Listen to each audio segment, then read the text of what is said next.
Everyone, my name is Martha Miller and I'm a Nutrition Program Associate with the University of Missouri Extension based in Jackson County.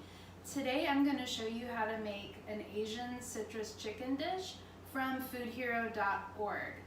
So I think most folks, both kids and adults, really enjoy that Chinese American takeout style kind of food. I know I certainly do, but unfortunately that food is lacking in a lot of nutrients. You don't find a lot of fresh vegetables necessarily, lean meats. While on the other hand, a lot of those dishes are really high in added sodium, added sugars, and the type of fats that aren't as good for our body.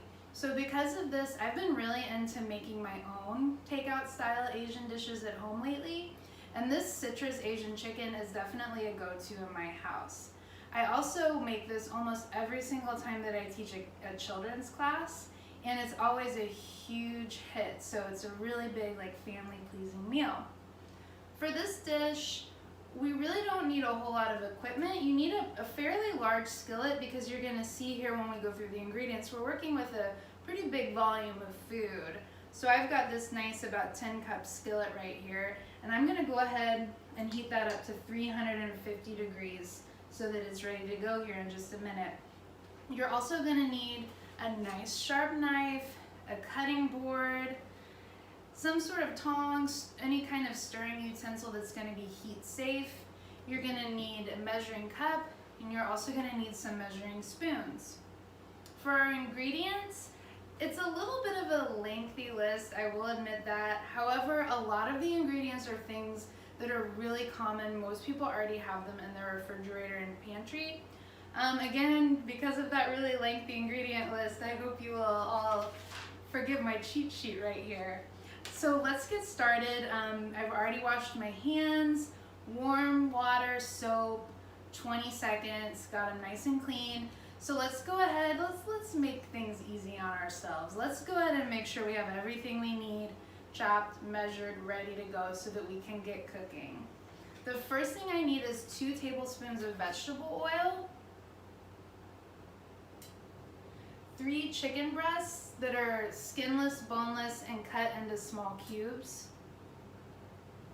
You can do 2 slices of ginger root, or you can do a half a teaspoon of ground ginger, which is what I'm gonna do today.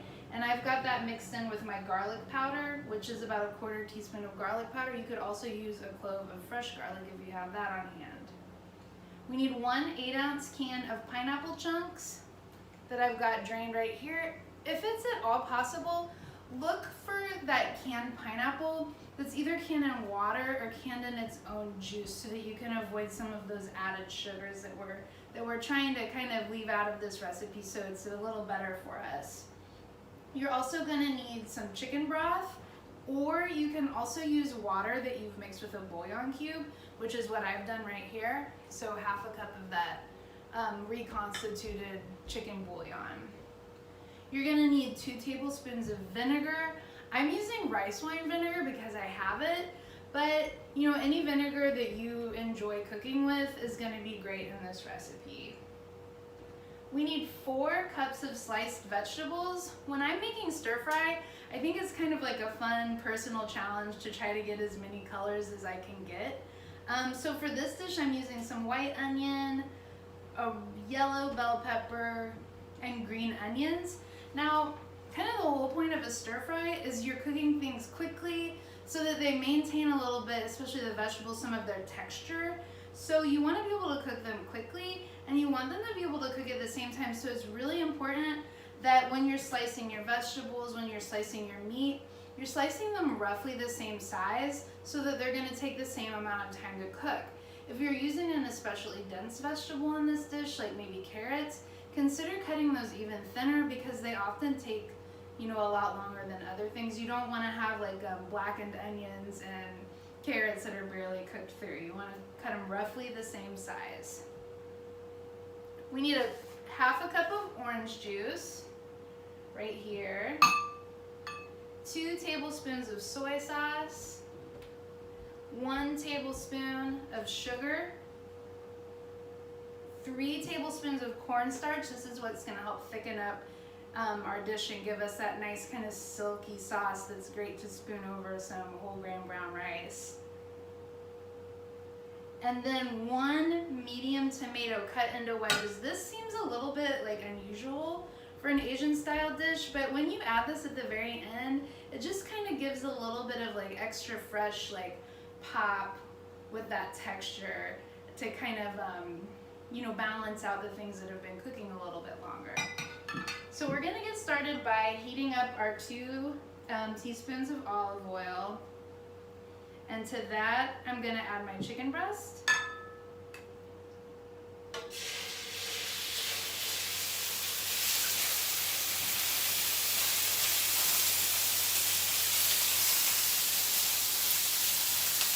And you wanna cook this chicken for about 5 minutes or until it's no longer pink.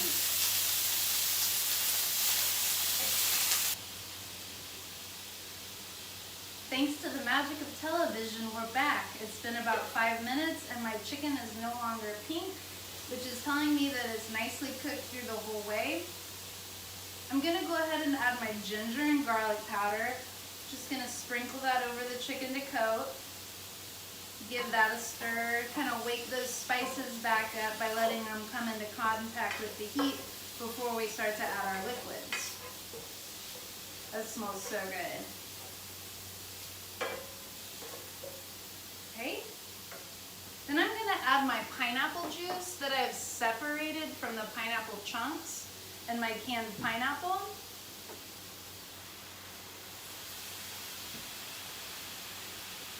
I'm gonna add my chicken broth.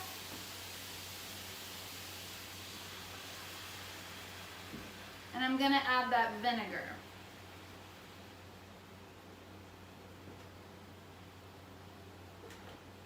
I'm gonna combine this liquid with the chicken, bring it back to a boil,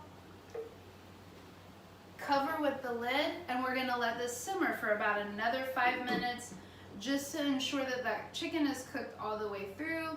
And that's gonna give it some time to hang out with the seasonings, with the flavors that we just added so that they can all combine.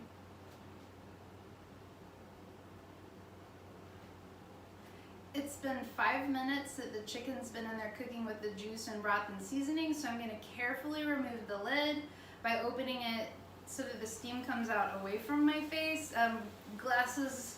Glasses wearers beware, you will get steamed up here for a second probably. Yeah, I need some little windshield wipers. And the next thing we're gonna do is add those sliced veggies. So 4 cups of sliced veggies. Again, I'm using green beans, yellow bell peppers, and onions, but you can use any vegetable that you and your family enjoy. I've made this recipe probably a million different ways. It's great with zucchini, it's great with carrots and celery, it's great with mushrooms, spinach. So whatever is gonna get your family interested in this, go ahead and use those vegetables.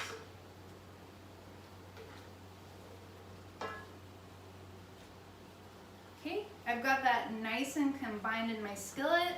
So I'm gonna cover it one last time, and we're gonna let these veggies cook for about 3 or 4 minutes, just until they're really nicely heated through, but they're still maintaining their nice crisp texture.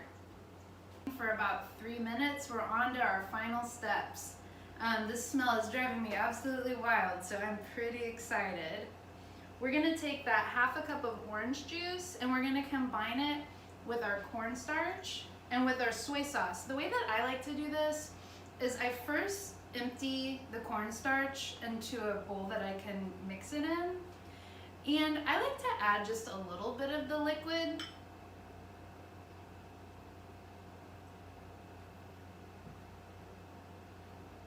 And then go ahead and combine it with the cornstarch. You can use a little whisk or a fork works just fine. The reason that I like to add only a little bit of the liquid to start out with is I feel like it's a lot easier to identify where the cornstarch is sort of clumping together, and then I can whisk out those lumps a lot more efficiently. So I'm gonna go ahead and add the rest of that OJ.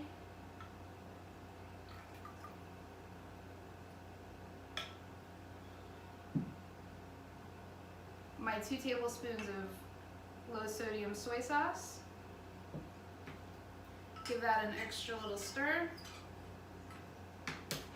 And then I'm gonna add my tablespoon of sugar.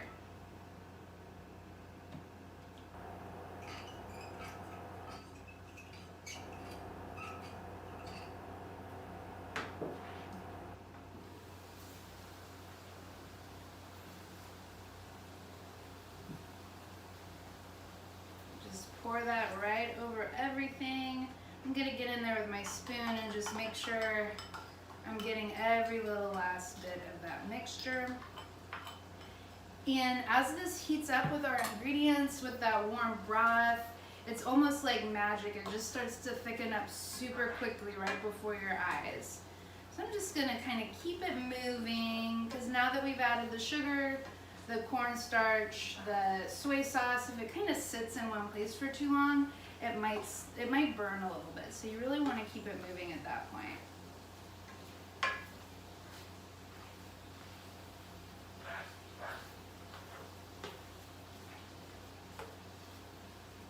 Yum. All right. Nice and thick. I've got that saucy base so that I can put it over my brown rice later. I'm going to go ahead and add those pineapple chunks. Stir that in.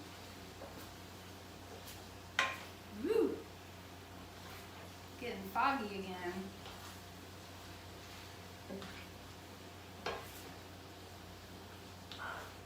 Then I'm going to go ahead and cut the heat. And last but not least, I'm going to add in those diced tomatoes. And it really just adds kind of an interesting flavor and, you know, kind of acidic pop to this dish. So, you know, definitely don't leave it out when you try this. It's super tasty and it adds a nice color as well. Okay, we're in business.